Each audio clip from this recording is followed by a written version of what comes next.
Welcome to Trust the Journey. I'm Jason Maletsky. And I'm Melanie Curtis. Our mission is to live, laugh, love, and learn together with you.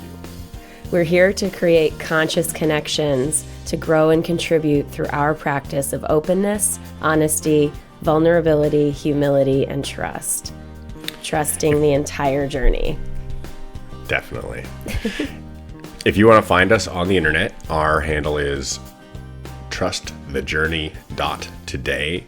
That's where you can find us on Instagram, on Patreon, on Facebook, and on our website, where you can subscribe to the show. You can click the little button there and join our group, and we'll send you an email every week and notify you whenever there's a new episode coming out. And if you want to become a member of our Trust the Journey family, you can do that through clicking the other button. It says donate on Patreon, and you can join our family there. Right on, exactly. And even listening, and that's it. You're already a part of our family, and we're so grateful that you're here. So right on, guys. Thanks so much for being here as always. All right, here we go. Cool. So in this episode, we're going to do a deep dive on friendship. Talk about the importance of it, our experiences with it, and ways you can make friends or deepen your friendships at any point or stage in your life. I think this is a really super awesome topic, and I'm stoked that we're doing this. Yeah, friends. Yeah, I know. Oh my gosh. It's an undeniably prolific and powerful force and relationship in my life. Undeniably. I'm just going to jump right in because I went to this thing in New York the other day. I got to go to like a book party for a new book that came out that's entitled Friendship. And the subtitle is The Evolution, Biology, and Extraordinary Power of Life's Fundamental Bond. Basically, so it's this book here for people watching on YouTube. It's by Lydia Denworth. I have not read it yet, but I'm excited to read it because of the science. It's basically a science-based book talking about the importance of friendship. Oh, fun. I know, I'm stoked. I'm super into it.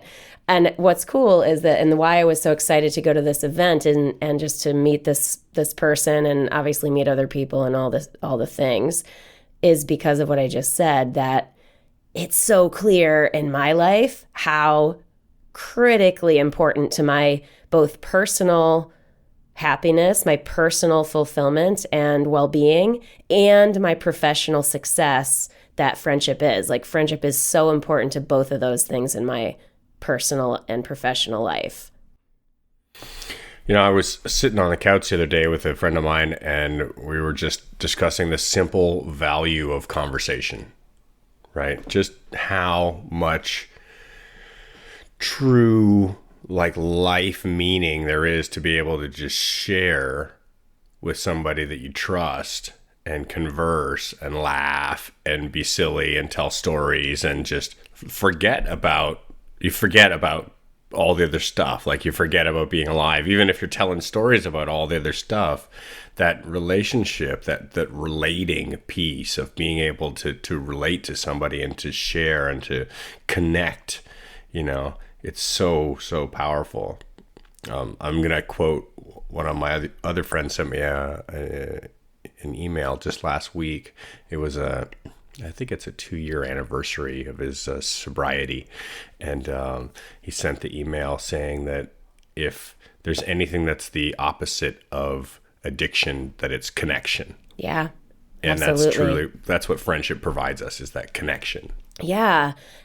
And typically in healthy friendships and relationships, there's that space of total non-judgment where we're able to feel safe and feel seen and step into the sharing that you're talking about. And that's the thing, and I distinguish it as healthy versus not healthy, because there are plenty of, quote, friendships that are not healthy, that trust doesn't exist, and yet we still participate in those relationships until it's, I guess, time for us to part ways, or we have a elevated experience of consciousness and we make that conscious choice or whatever. That's kind of a different path of this discussion. But in the positive realm, if we talk about, quote, healthy relationships and friendships, I would say one of the key components is that safe, emotional safety and non-judgment piece, such that we can be seen, we can let our guard down, we can laugh, we can relax, and we can feel supported in those times that we feel like we need support when we are in challenge or in personal struggle. You had me thinking about the differences between friendship per se, like when we're connecting with somebody out of our choice, and perhaps acquaintances or relationships that we have for working purposes or family, or there's all these different types of connections that we have to make for whatever reason, and they're not necessarily friendships per se, or the level of friendship that's involved there. The relationship might not be at the level of friendship. There's a defining difference, but for me anyways, there's a defining difference between having a relational interaction with somebody because of a work acquaintance and having somebody who comes over and hangs out on the couch, or you go and do things together or take trips together, or you pick up the phone and call when you're feeling like you want to check in or see how they're doing. Yeah, it's at this event the other night, one of the things that the author shared was that one statistic that one of the biggest, I'd have to fact check this, but basically it's in this realm. The biggest factor at the age of 50, so they did this study on people on early death or extended life, and the biggest factor at age 50 that indicated whether someone would die early or live longer is the health and quality of their relationships, inclusive of friendship. Really? Yes. It's fucking super hardcore. Yeah. The biggest factor. That's what they said. I mean, Wow. We can fact check it. I can look it up in the book. But regardless, whether it's the biggest or one of the biggest, either way, it's very toward the top of the list. The importance of it is very statistically proven. It sounds like, at least what I hear in there, just taking that snippet, and thinking about, well, what does that really mean? Is it probably sounds like it's a reflection of our greater well-being, right? Like the health of your relationships is kind of a reflection of the health of you as a person. Like, how well do you relate to yourself? One would hope. Is a mirror of how well you relate to others. I hope right? so. Yeah. I can't imagine there's not some part of that going on. Yeah. And before I forget to share this piece, you mentioned the differing levels of connection and relationship. And this was another stat that stuck out to me in that particular event, was that we can meet someone and go, oh, yes, we're fast friends, right? I've had that experience many times where I meet someone and I feel connected with them. We share easily, quickly, at appropriate levels, yada, yada, yada. Sometimes not. I've had plenty of those experiences in my younger days. But anyway, one of the things that they said was that you can think that and feel that, but you're not really even reaching the level of friendship for real. And I know this is by a subjective definition, until you reach 50 hours together. So there's a trust building process. And so we've mentioned the word trust already, but that's an important piece. And I mean, again, I go to the both side of the house of cool. I want to have more connected, authentic, safe, etc. relationships. And that to me implies I must build trust through experience with this person over time. And so, because trust can't be built instantaneously, theoretically, right? Theoretically, trust is only built over time and experience and sharing. And so we also don't want to hijack, and we cannot hijack that process. And a lot of people try to skip that. So there's a patience piece there when it comes to really building friendships that have actual emotional safety that can be fully trusted outside of the realm of spiritual trust. Does that make sense?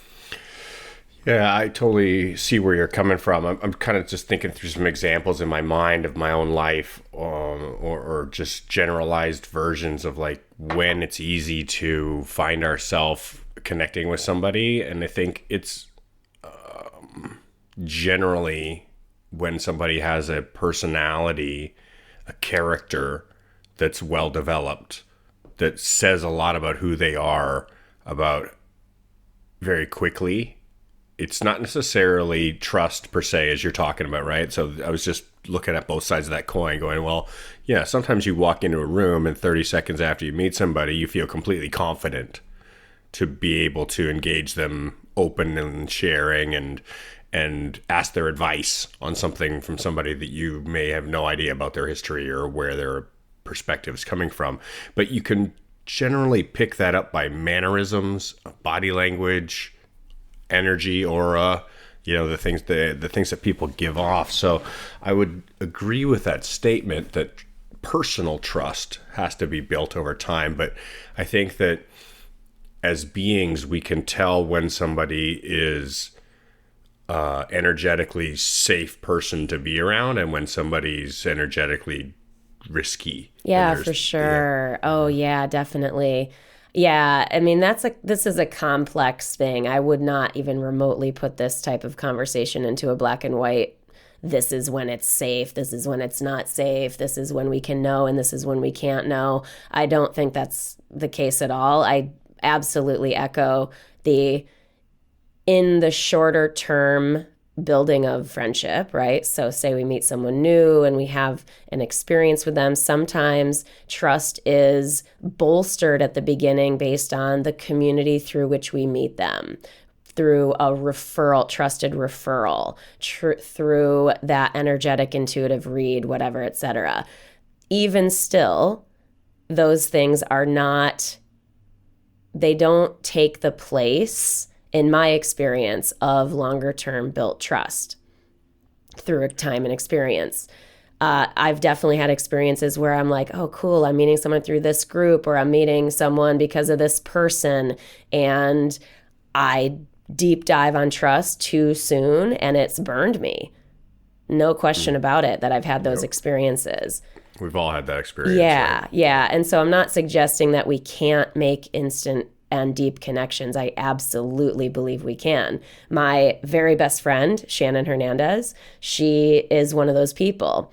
We emailed this is back in the day. I think we can barely remember what year we met. We feel that connected in life, but it was like 2004 or 5 or one of those years when I was leading Chicks Rock at Skydive Elsinore. And we had emailed about her being like, massaging people, being a massage therapist at the event, and we hadn't met, Anyway, it was literally one of those experiences where we saw each other like across the way.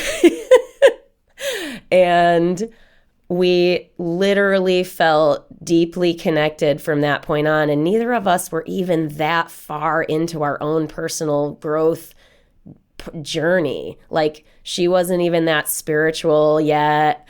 I was hardly on a growth path other than just doing the things that I wanted to do and being brave in the ways that I knew how at that point. But we very much set a template for our friendship, and we over time really lived into that. And our template was basically that we are the template for the world of what's possible when it comes to friendship and love and connection. Like, that we can change the world one person at a time by being an example of what's possible in friendship. And we have absolutely been that in my experience with us over time. And so it's been, 14 years, 15 years, something like that. Yeah. Yeah, she's a wonderful human. I really appreciate her, along with yourself. You guys are very beautiful mirrors of each other. Thank you. And we are ironically and comically quite different in a lot of ways too. Quite. Yes. Just to note that for people listening, if you don't know Shannon and don't know me that well. You know, I was listening to you a few minutes ago, and what was coming into my mind was how friendships come and go. And so, you know, you had said black and white, and it made me think about how at some points in our life, a particular person is perfect for us. You know, they're the best friend that we could ever hope for at whatever, you know, moment we find ourselves on our journey. And at other moments, that friendship completely dissolves and separates and goes different ways. And it's not like, and this comes back to the everything being for us kind of context of the universe always just putting what we need in front of us for who we are at whatever particular point in time, and us being attracting or repelling whatever things we do want or don't want within our lives. So I was relating to, actually, yeah, last night when I was sitting around thinking about this topic, I was thinking about, you know, high school friends and the people you grow up with, and how sometimes we maintain bonds over a very long period of time, and other times those fade away, and how much physical relativity, like how close we are to somebody, whether we still live around the corner from them or whether we've moved away and live somewhere else, and whether these factors play in, or whether or not a friendship forms over great distance, and maybe you've never been close to somebody but you maintain very tight relationships, even though the physical distance might be large. So I guess what I was getting to there was the idea that we're in a constant state of change. We never the same person, even though part of us always has this, we're always the same. There's part of our understanding of ourselves that we are us, and that's probably that understanding point is like the only part that doesn't change. But the friends that come and go through our lives seem to be very specifically selected for us, in the sense that it's almost as though we don't choose our friends are chosen for us. Yeah. You know what I mean? Yeah, like the universe having our back, and this is what you need. I'm such a believer in that. Oh my God. Yeah. Big time. And it's interesting to just watch how we might be so just deeply connected to somebody, and all that trust is built and all that relationship is there, and you know, you feel totally comfortable to sit on somebody's couch in your underwear kind of concept, you know. And then at a different point, that's just not the case anymore, because their paths, you know, get closer and they get further apart depending on which direction we're going as individuals, you know. Yeah, definitely. Yeah, I mean, people grow and change. We grow and change. Our paths, we can be on a divergent path, and maybe later in life that path comes back together. Maybe it doesn't. Maybe there's an experience of, you know, severed trust where it's, theoretically irreparable. I mean, I'd like to think that trust is always potentially, correctable or fixable or healable, as it were, if certain things were to come to pass. But I also am okay with that not happening in this life, right? You know, if that happens, it's maybe part of what is part of our journey and part of our healing. And the reason I bring that up is I've had experiences where that's happened. One specific story in this type of case is with one of my college friends.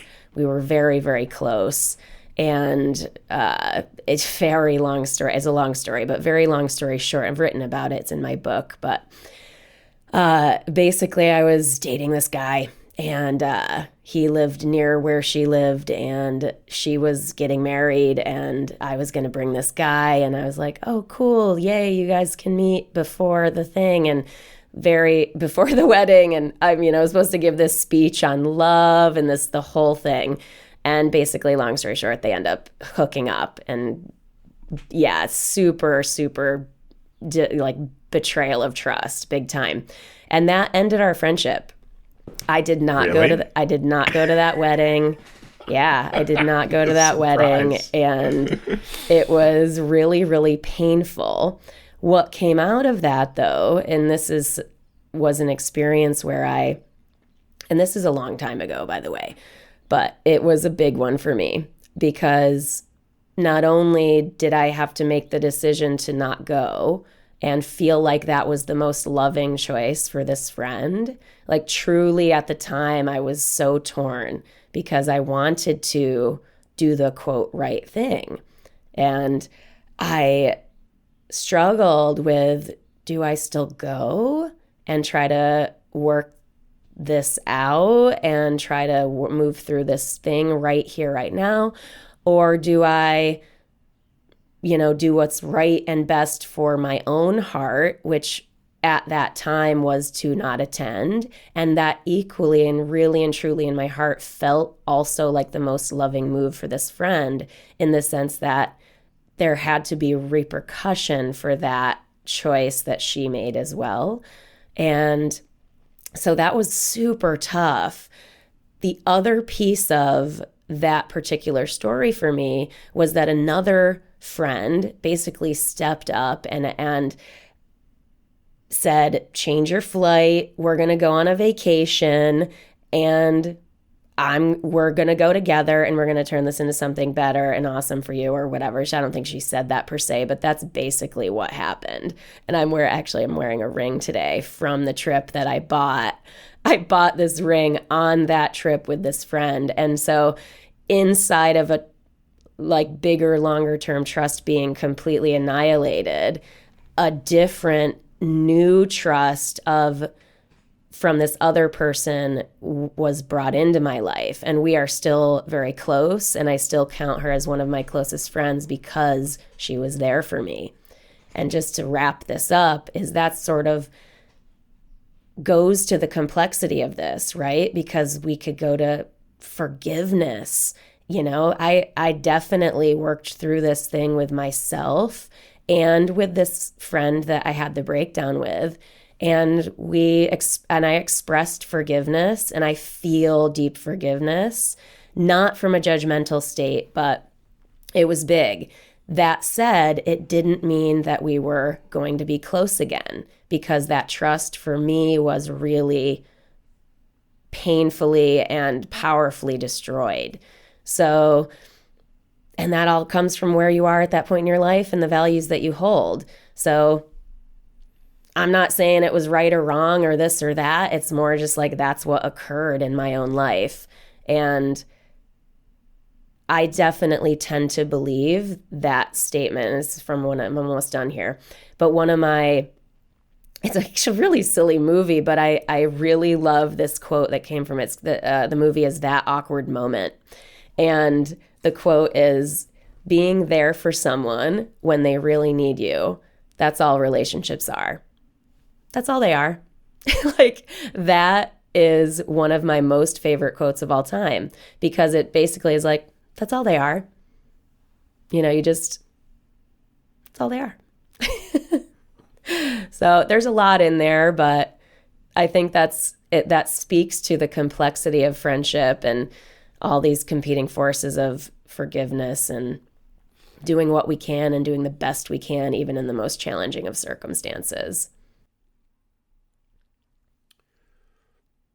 The friend being there for someone, that concept, I feel like it's really powerful, right? Lately I've been very lucky to have had people in my life, yourself included, amongst many others, that I feel are always there for me. That if I pick up the phone and say, hey, I reach out, I want to connect, I need to check in, I want to, just feel connected. You want to have that relationship in place, that feeling of need to have, another person who can relate to, and who does relate, who's not just, there's that difference between somebody who's listening, but maybe isn't personally connected to your journey, who you are and where you've come from and what you're going through and what's happening within your particular experience. All that it's very individual, and I think once we do make that deeper connection with people, and once we do start to share on that level of intimacy that really says, yeah, I'll tell you who I am, I tell you, what's going on, and I don't feel embarrassed or ashamed, or there's nothing that I need to hide from you as a person, or feel as though I need to hide from you. That's really such a beautiful space to be able to be in. It's so freeing, right? It's so, I feel like free doesn't even wrap up the statement. There's an openness to ourselves. I feel like our version of who we are in some ways always has some kind of a perimeter, some kind of a defense layer that we have to protect ourselves from the unknown. Yeah. And that when we have our tribe or our peeps or whatever we prefer to call them, that we have that connection as a secondary layer of protection, because now we have somebody there who cares about us. And so it magnifies and multiplies that our energies connect. And now we can relax a little bit because we don't have to hold that perimeter as much ourselves. We have somebody else who's going to also hold that for us. And in that, there's this energetic shift in ourselves of being like, oh, I can relax a little bit because somebody's got my back. Yeah. And big time. that is I feel like there's no other time in my life when I chill, when I totally let go more than when I know somebody's got my back. And that something is interesting, is we can do that with ourselves in a lot of ways, right?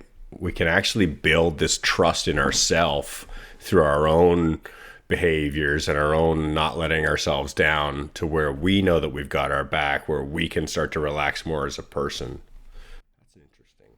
Yeah, that was one of the biggest takeaways from that story I just told. Was one of my biggest takeaways was understanding that I would be okay, because I basically ended up writing a piece about what makes a deal breaker or not with a friend. What are those things that decide what we why we will trust or not trust. And we can never, of course, predict the infinite potential outcomes of this messy human experience we're all doing our best to get through. We've all done things that we're not proud of. You know what I mean? Like, there's zero judgment. I really feel zero judgment about that story now in my heart, because I have really, really reflected deeply on it. And it also begs the question of, what are those things? What does matter to us in our friendships? And even with that clarity, recognizing and surrendering to that we can't control anything or anyone. And what we can rest easy in is our own capability to handle whatever comes our way. And yeah, for sure, for me, I echo that when I feel like people have my back, I feel safer in the world. Even with a cultivated trust in myself and my own capability, it magnifies my feeling of well-being and safety and happiness, for sure. But if we're talking about it from the realm of safety and feeling better and more supported, that is like massive. So, kind of swing us back around a little bit. What do you feel like, as far as growing up and moving through the different phases in our lives? Like, we have our early childhood friends, like the earliest that we can remember, per se. and then developing into, adolescence and Yeah. youths and young adults, and then into adulthood and young adulthood, and then midlife and moving into a more mature phase in life. I feel like there's a commonality between how our friendships develop and what do they mean and how they connect and what they carry for us. But there's also a difference, that there's something as we get older about how we tend to choose our friends or why we choose our friends that's a little bit different than when we're younger. And I guess let me phrase that up, is that maybe the circumstances when we're younger are a little more limiting to our demographic or accessibility. And as we get older and as the world changes, we're now open to, finding friends anywhere in the world. And there might be a few examples that are outside of that, like having a pen pal when you're a kid, that you meet somebody on the other side of the world through, I don't know if you did that. I did that when I was a kid. I totally did. You did that? Yeah, I had a pen pal in Alaska. In Alaska? Yeah. Yeah, cool. So I feel like most of the friends that I have now live all over the world. Me too. Yeah, same. And I have local friends, but the friends that I'm closest to are generally widely dispersed. And I feel like that in itself says a lot about the difference between when we're younger and when we're older, and how our lifestyles change and how we start to be more selective of why we're choosing somebody to connect with, and not the pool that we have to choose from, per se, Yeah, for sure. I mean, gosh, it's funny how this conversation, the direction this conversation is going for me, but that seems very apparent to me in my life. We are young, and we have a certain set of people that we are exposed to. We grow up in a certain set of ideas and ideologies and values. And as we grow and change, those ideas and ideologies and values that we choose for ourselves absolutely dictate changes in our relationships and dictate friends that we opt to be close to. At least for me, that has been very clear. And it also is part of why certain relationships are no more in our lives, why we may consciously choose to move forward from a friendship, or we may simply grow apart from a person. So those experiences of growing apart, I think, are very much connected to, or choosing apart, either way, whether someone chooses away from you or whether you choose away from someone else. I think it's very much dictated by what and how we have grown in what matters to us, and our ability to consciously choose in alignment with those things that are different than maybe how we grew up. Yeah, that's a really good point. I feel like when I was younger, a lot of my friendships were based on where I went to school or where I was working, the circumstances that I found myself in life. And now that I'm older, my friendships are more based on my life choices about who I am and what I value, rather than what I happen to be doing or where I happen to live. Yeah. It's funny you say that, because one of my goals the last few years has been making more friends where I live. And this is something I've come across with clients a lot, is that people will find themselves later in life and be like, shit, I don't have any friends. I mean, and I sort of laugh at that, because it's, of course we have friends. There are people in our lives that we could categorically call friends. But when people say that, and when I came up against that myself, I was like, well, of course I have friends, but what I don't have is a certain level of connection and frequency of that connection. And for me, it was very much relative to my in-person. Because what you talked about before, because I have a lot of friends all over, I was like, cool, I'm good. I didn't really think about friendship in a very intentional way in my life other than my best friends. I'm always intentional in those zones, making effort and time and being willing to travel and etc. So I would absolutely say that to people as a directive if you want to nurture and keep your friendships deep and alive and growing together, make that time and effort. But yeah, for me, I had to go, oh, there's a gap in my life. I want to have more people that physically live near me that I would consider friends in the realm of my values now. Like, so so then what does that mean? I started to go, okay, I'm going to try to start connecting with like-minded groups in my area. I'm going to be more vulnerable in my sharing to see who meets me at those levels. And I'm saying that from a perspective of emotional safety as well, an appropriate level of sharing for the newness of the friendship or the relationship. But yeah, anyway, for me, that's been a big deal. And I'm happy to say that I've done that over the last few years, that I very much feel that I've cultivated a community and a set of friends near where I live. And I also recognize those friends are still relatively new and will require nurturing over time if they are to continue. And that's responsibility I hold very close to my heart and as a priority in my life. I think it's a beautiful investment, right? Yeah. When we choose to invest and dedicate time into friendship, it's there's risk involved, like any investment, where you never know what the outcome's going to be. You might put a bunch of energy into a relationship with somebody and then find out that you're not as aligned as you thought you were. Yep. And that maybe that investment's going to go to the wayside, and where, the time spent is time spent. But I feel like it's about always pulling the positive out of it and recognizing the value.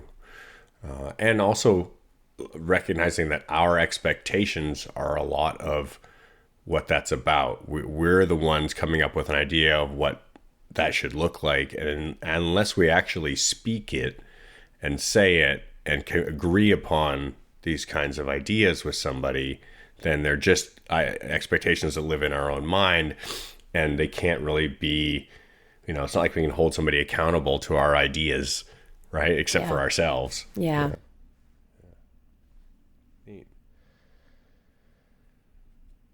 Yeah.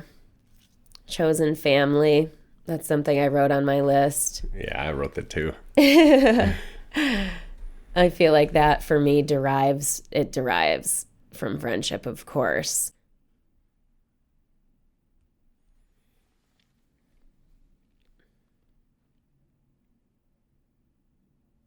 Special friends.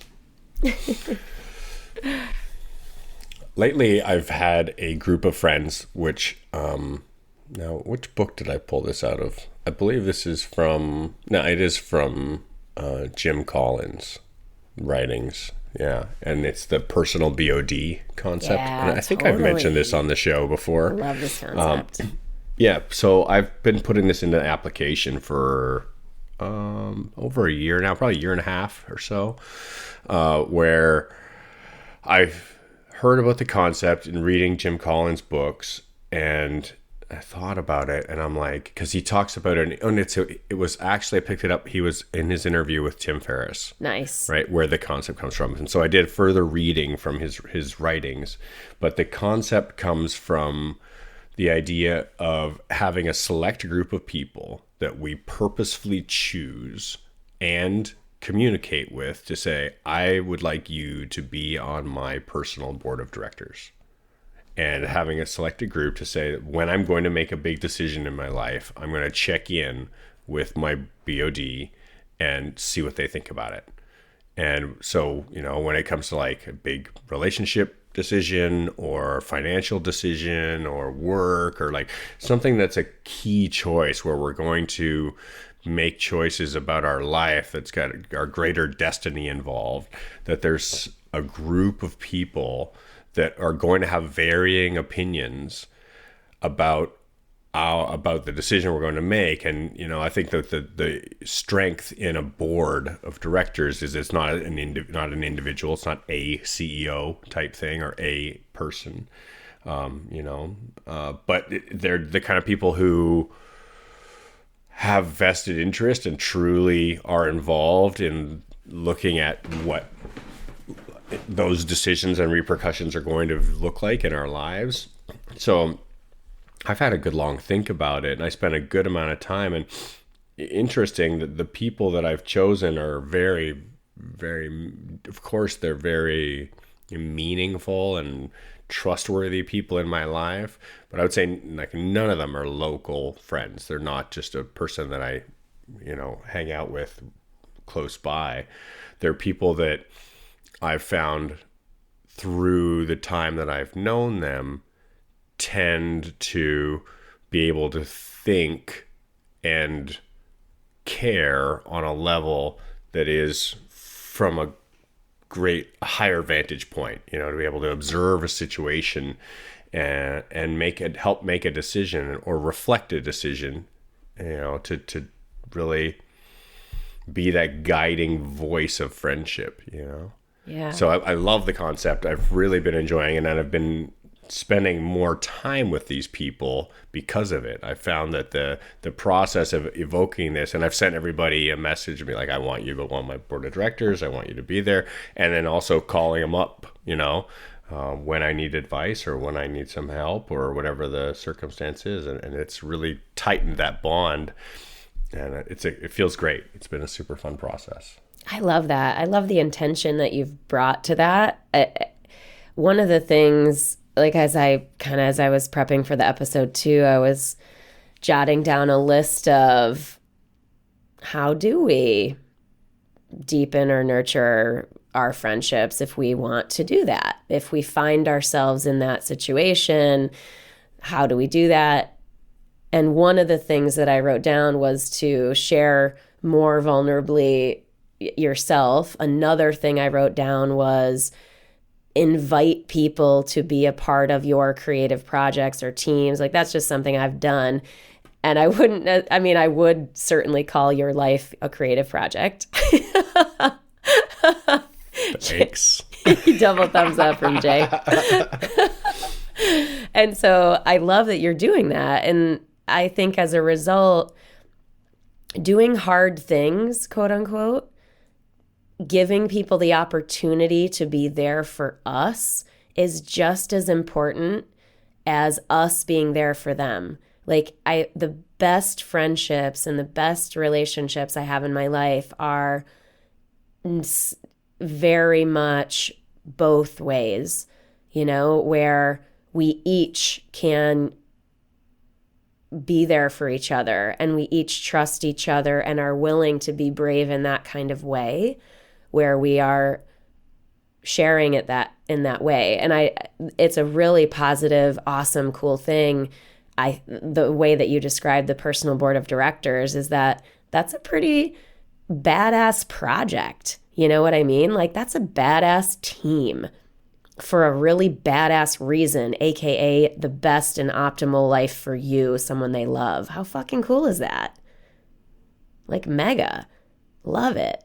It's a powerful recognition too, because I feel like early on in our lives, that responsibility falls on our parents, and then maybe our parish or our pastors, like our spiritual leaders, and our teachers, our professors. These kinds of people tend to play the roles. Our grandparents, our parents, family members. But as we get older, we don't always have those same people around, especially when we reach middle age in life. I mean, a lot of us, our parents are passed on as you get older, and now you're looking to see who are the people that we look to for guidance.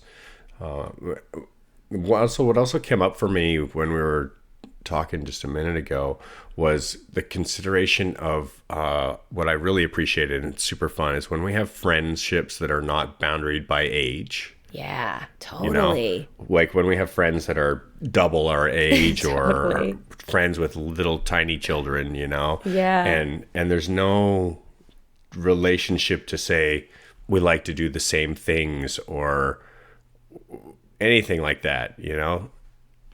Yeah, I do. Jim Hickey, Yes. I can't not shout his name out. Aw, Jim Jim. Hickey and I Yeah. were very, very close, and he was, I don't know, 25 years older than me, and he was awesome, so so awesome. I'm so grateful for his friendship. It brings me back to those pillar friendships, right? So Jim has passed on now, and I remember feeling when he passed. And I've felt this similarly when other friends have passed as well, feeling like I was less safe in the world. And that was a fair bit ago because I've learned since then that certainly those friendships support us in a different way when they are no longer physically in this life with us, to call on the phone or have our back when some shit goes down or whatever.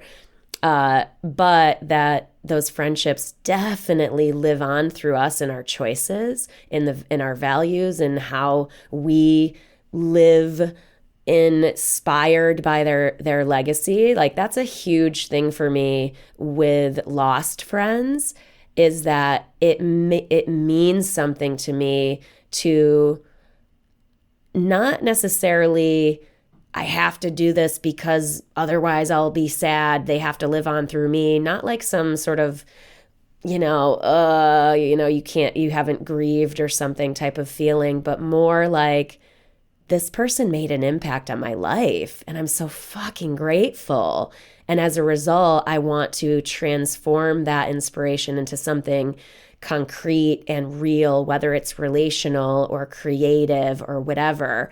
And so that's like really cool. And Jim's just a good example of an intergenerational friendship of mine.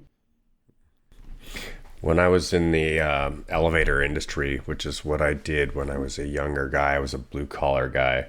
I had a friend, his name was Peter Baines, and he's also passed on now. And he's more than double my age. And we were really good friends. Like it was one of the people that I truly cherished in my young adulthood, as somebody that I could relate to, but also just enjoyed bantering and sharing company and doing all the silly things that you do when you're friends, telling stories and being silly. And we worked together, so we would spend hours, twisting wrenches and screwdrivers and hauling stuff and driving places, and that friendship was really, really powerful. And it maintained even when I moved away from Toronto, where I lived when I was younger, and that friendship stayed strong. We always stayed in touch and really cherished each other. And even now, he's long gone, his wife and I still maintain Awesome. communication, because that friendship is so strong that it even stays beyond, it carries Yep. on afterwards. And I can think of many times where I use his quotes, or I have my way of doing what I do in my life is influenced by his types of behaviors. He was an artist with electrical wires, and the way that he would do everything was always just so beautifully done. And so that impacted who I am as a person, and I really and truly value that, that deepening of the friendship, because it's left a lasting impact on who I am. And I think that's probably the big thing, right? Like when we get down to it, we go, what is it about that defines friendship? It's when we see something in somebody and we want to have that in ourselves, when there's a value that we're like, wow, that person's awesome. That person's awesome for this reason or for these reasons or whatever things, whatever values that they hold, that we see them and we're like, man, I want to have those values too. And they enrich our lives, or we enrich theirs, Yeah. for that exchange. Oh yeah, and it can be such a beautiful ground for healing.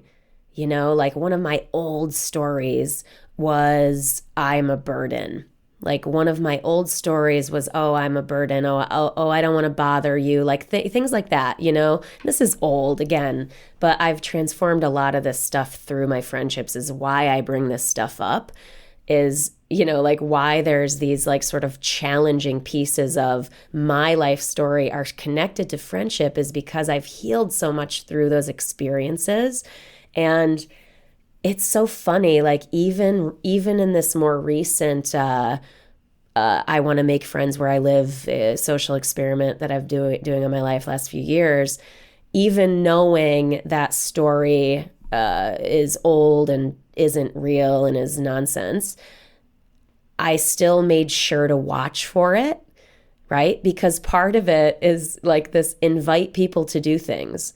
A few years ago, I put on my goals list, invite one person to do something at least once a month, because otherwise I could easily go into my own little reclusive thing, letting myself just isolate and not make an effort to actually engage others or create experiences for others to say yes to. Like I know when I get invitations, I am so grateful. I'm so thankful that a person thought of me, whether I can go or not, doesn't even matter. But the fact that someone thought of me, extended an invitation to me, and wanted to try and made an effort to include me in something is really, really wonderful. And so for me, from a values perspective, it's not like I need to extend invitations all the time, all day, and overwhelm my life with that type of inclusion. But it is connected to my value of inclusion. It is connected to my own desire to connect and bond and make memories with people I like and people I love. So it's a no-lose scenario when it's done consciously, in my experience. You know, one of the habits that I've created for myself, and it's become conscious, initially it was something that just started happening, and now I take a very close ear to it and I pay really tight attention, is that whenever somebody randomly appears in my mind, just a friend, suddenly I start thinking about them for some reason without any particular knowing why that a friend or they appeared in my thoughts, is I make a point to stop what I'm doing and just shout out to them and send them a message. So Me too. I'll just yesterday I had my friend Jay pop into my head, Jay Epstein, and I was like, I wonder how he's doing, because he was going through a rough patch a while back. His knee got really injured and was having a long time with recovery, and I'm like, I want to just check in and see how he is, you know. And immediately, I happen to have my hands full of something at the time I was working, and I'm like, yeah, I'm gonna send him a message later. And then, later on, I'm like, no, I got his head popped in my head again, and I feel like when somebody just arrives in my consciousness, that there's always a reason for that, and reaching out, making that simple little connection. Hey, how are you? I was just thinking about you. Yep. Just as simple as that, just to say I was just thinking about you. That's such a huge value for me. And I know from this show, as an example of receiving the tidbits from people, messages, oh man, I listened to the show, thank you, those little connections. It's so valuable to both send and to receive. And it's become this habit that I've created over the last years that now just is part of my everyday. And I would say it happens every single day. Yeah. That I just randomly send a message to somebody, and they can be completely out of the blue sometimes. Maybe somebody I haven't talked to in years, and maybe the message is something completely silly, or maybe it's more serious. Who knows, But it's all about recognizing those bonds that might exist over lots of time or lots of distance, and not allowing them to be barriers to continuing to deepen those friendships. Yeah, absolutely. I do the same thing. I love it. And that was on my list too. And it can be intentional as well. Like because I've sort of made a little list about like how how I would nurture or make sure I keep my friendships cared for, as I just wrote, like text check-ins, you can obviously call too. And if you don't want to call, you can always use like voice message on WhatsApp, where you can record your voice. So it's a little less intrusive, a little less maybe, scary for people who don't want to use the phone or make a phone call. Those are ways that we can connect and just care for our relationships in a way that is manageable with all of the varied competing forces and responsibilities we all have. So yeah, I love that. The what you just said about inviting people to do things, I think some of my best friends are the ones that invite themselves. Cool. I love it when I've had friends of mine just be like, "Hey, I decided to join you on your trip," and be like, "Oh, okay, cool." So you're coming. Okay, great. And I love it when my friends do that, because I feel like it says a lot about, even if it's maybe not somebody that I would even have thought we were that good of friends, there's a certain statement inside of this. I want to spend more time with you. I like what you're doing. I like where you're going. I like what you're up to. I want to do that with you. I'm coming. And I think that's part of our best, some of our best friend networks are built on that. Like, I'm going to walk next to you for a while. That's cool. That's beautiful. Oh, I love that. Fun. I'm going to walk next to you for a while. I would absolutely be remiss in an episode on friendship if I did not talk about us. I am so grateful. And it's funny because I feel like you and I are a good example. Obviously, this is a creative project. It's it's a thing that we're building. Yeah, there's a financial component. So I guess there's a business element, even though we don't even remotely think of it like that, guys. I'm just more acknowledging the whole reality of what Trust the Journey is. And no question about it for me that our friendship is by and large number one, most important to me. And I feel like that's a key reason why this works so well, is that we care about each other as friends, sort of above all things, even though we're very committed to all the things of making this great. And of course, we believe fundamentally that in so doing, we are adding value to other people. So of course that is there. For me, it's very clear in even professional pursuits that the best ones have had a tone and thread of really important and positive and beautiful friendship. So thank you. I love you. Oh, thank you. I think it's all about friendship, right? In the end, like, even our businesses are friendships. Absolutely. Our families are friendships. Yep. Our relationship to ourselves, our personal path is friendship. Yes. It's all. Yeah, for me, there's friendship everywhere. In every piece of my life that has been highly successful, friendship has been a key component of that. And I mean, to all the animal lovers out there. Yes. Right? Some of our best friends are not even humans. I know. Right? Some of Don't get me started. The very best friends are not even humans, right? Don't get me started. Yeah. Oh gosh, I really feel like I could talk about friendship ad infinitum. Like, I really feel like I could talk about friendship forever. Like, I really feel like we could do a whole another episode just talking about the specific relationships or friendships that have impacted us the most. I mean, conceptually, it's so clear to me, just there's so much here. And that, again, goes back to the very start of the power of it, at least that I've witnessed in my life. And as a result, why I now very consciously care even more about it. And maybe that's because I'm in my 40s now, and I recognize that, these relationships are really, really, really big deal. And I am at a point where I'll never have, quote, as old of friends as I have now, because I'm this far along in my life and I only have X number of years, potentially, barring awesome science, You know what I mean? In this particular iteration. So anyway. I think that in my personal experience, just to put value to any of my friends who are out there listening to this episode, I want to say thank you for being my friend, because I really appreciate you.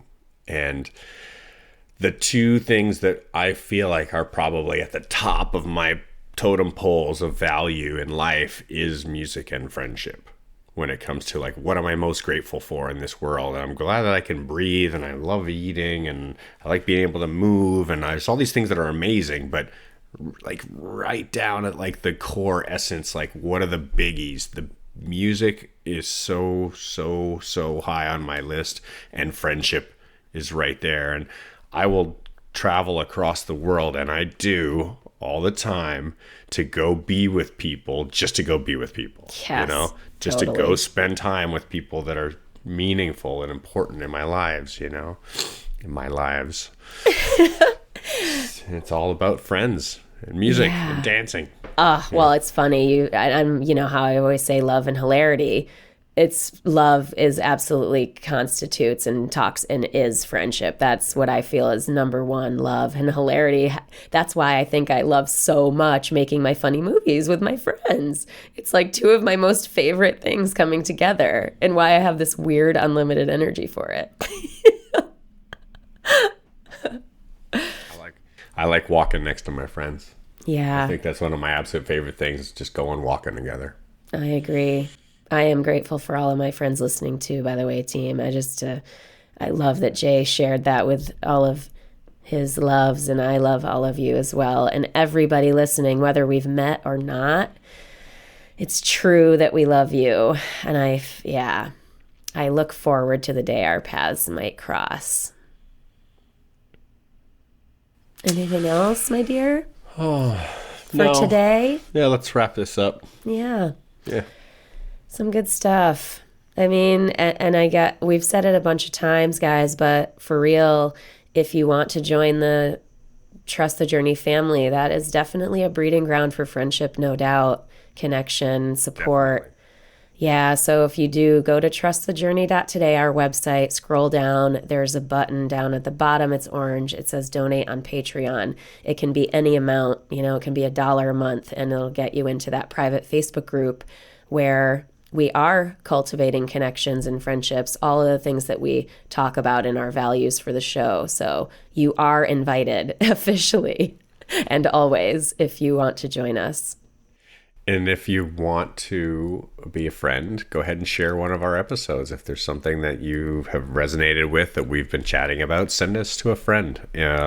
Subscribe on iTunes. Write a review. Tell us what you think about our shows, what we could do better, what we do well, whatever you happen to want to share. Say thank you. Say you guys suck. Yeah. I want to hear that. Yeah. The loving mirror is not always pleasant. But yeah, guys, thank you so much for being with us. We love you so much. And as always, remember, keep laughing, keep loving, and keep trusting the journey.